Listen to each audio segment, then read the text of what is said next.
जो दिल्ली में केस हुआ था तरुण का उत्तम नगर में। अब तरुण को तो जो उसका इंसाफ था वो मिल गया। जो मुस्लिम फैमिली थी सबको जेल में डाला हुआ है, उनके घर पे बुलडोजर चल गया। यानी कि जो भी हो सकता था, ये भी सुनाई में आ रहा है कि उनमें से जो है ना एक का इनकाउंटर भी कर दिया गया है। अभी जो उनेस खान 12 साल का लड़का था, उसके माथे पे गोली मार के उसको बर्थडे पार्टी के बहाने बुला के रोजे की हालत में उसकी हत्या कर दी गई। उसे कोई इंसाफ नहीं मिला अब तक। जो अब्दुल सलाम थे, बहुत ज्यादा उनकी उम्र थी, उन्हें मार दिए गए, उनकी हत्या कर दी गई, उन्हें कोई इंसाफ नहीं मिला। मोहम्मद आमिर जो कि 3-4 दिन से लापता था, 2 दोस्तों ने बुला के उसके हिंदू में हिरासत में लेकर उसको मार दिया गया। मोहम्मद अरीब था दिल्ली का लड़का, जो बिजनेस अपना कबाड़ी वगैरह का काम करता था, वो 7 दिन से लापता था। और यहीं पे एक रोशन खातून थी बिहार की, जो अपनी जमीन के सिलसिले में कुछ मसले को लेकर वहाँ के मुखिया के पास गई।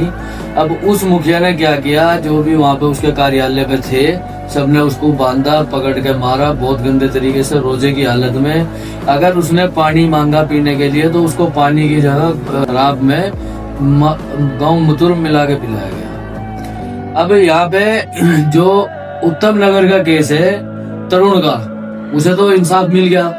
अब ये जो 5 भोर है, इन्हें इंसाफ कहाँ से मिलेगा? ये इंडिया के अंदर और इंडिया के स्टेटों के अंदर ये केस हुए हैं। खाली तरुण ही दिल्ली का था क्या? तरुण इंडिया का था क्या ये 5 इंडिया के बाहर से थे केस जो इन्हें कोई इंसाफ नहीं दिलवाया गया?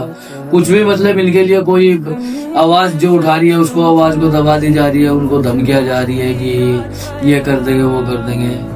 कुछ जो दल बने हुए हैं आपस में, और हिंदू रक्षा दल, RSS, ये सब बने हुए हैं। अगर कोई भी इनके खिलाफ आवाज उठाता है तो उनको उनकी आवाज को दबा दिया जाता है कि ये चीजें ना करो। अब मैं ये अपील करता हूँ जो हमारे प्रधानमंत्री है नरेंद्र मोदी जी, क्या एक तरफा क्या कानून जो है 2 बने हुए हैं क्या इंडिया के अंदर? हिंदू का अलग और मुसलमान का अलग 2 कानून है क्या? या फिर संविधान 2 है? अगर कहने का मतलब ये है कानून एक है तो सबको एक ही नजरिए से देखा जाए, प्रशासन जो है एक ही नजरिए से देखने का काम करे। बहुत ऐसी दुर्घटना हो रही है जो कि प्रशासन, पुलिस प्रशासन के होते हुए भी वह घटना घटित हो जाती है और कोई कुछ भी नहीं कर पाता।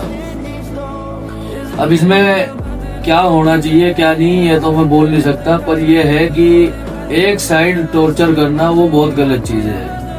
यानी कि पूरा सीधा सीधा एक टारगेट किया जा रहा है मुसलमान को, अगर मुसलमान है तो मार दो, तुम्हारा कुछ नहीं होगा। अब इतना बड़ा केस, ये 5 केस है, इनमें से किसी को अब तक इंसाफ नहीं मिला। मैं अपील करना चाहता हूँ इनको इंसाफ दिलवाया जाए और आगे से जो भी ये भ्रष्टाचार वाले लोग हैं इन पर कड़ी से कड़ी कार्रवाई की जाए। हिंदू, मुस्लिम, सिख, ईसाई कोई भी हो, इसमें भ्रष्टाचार करने वाले का कोई धर्म नहीं होता। जो आतंकवादी होता है उसका कोई ईमान धर्म नहीं होता। चलो ठीक है, धन्यवाद।